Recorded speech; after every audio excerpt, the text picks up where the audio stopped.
បាទជំរាបសួរពុកម៉ែបងប្អូនទាំងអស់គ្នាតោះថ្ងៃហ្នឹងមកមើលសកម្មភាពយើងរៀបចំជួសជុលការងារអត្រៈ GPS មួយដែលកម្លាំងសេះវា220បាទហើយនេះគឺជាតកង់បាទនិយាយពីមុខដល់តកង់ខូចអាផ្ទាំងវិជារបស់វាគឺចប់មកហើយកន្លែងនេះមានន័យថាខ្ញុំបានដូរវារួចហើយអញ្ចឹងយើងត្រូវ calibrate វាប៉ុន្តែកន្លែងចំណុច calibrate ហ្នឹងគឺខ្ញុំបានធ្វើវាហើយអញ្ចឹងដូចពុកម៉ែបងប្អូនឃើញអញ្ចឹងឃើញ line វាដូរហើយ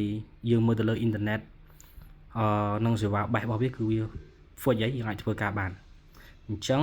តិចទៀតនឹងឃើញកន្លែងខ្ញុំជិះអត្រៈអូខេ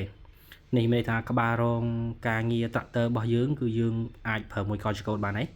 អញ្ចឹងចាំកលេចទៅមើលតម្លៃកោចកូដគឺខ្ញុំអត់មានបានបើកទេគឺឲ្យ GPS ជាមួយនឹងប្រព័ន្ធកោចកូដនិង GPS នៅខាងលើហ្នឹងគាត់ធ្វើការជាមួយគ្នាបាទអញ្ចឹងដូចបងប្អូនឃើញអញ្ចឹងគឺ GPS ដំណើរការហើយចកូដយើងក៏ដំណើរការដែរអរគុណច្រើន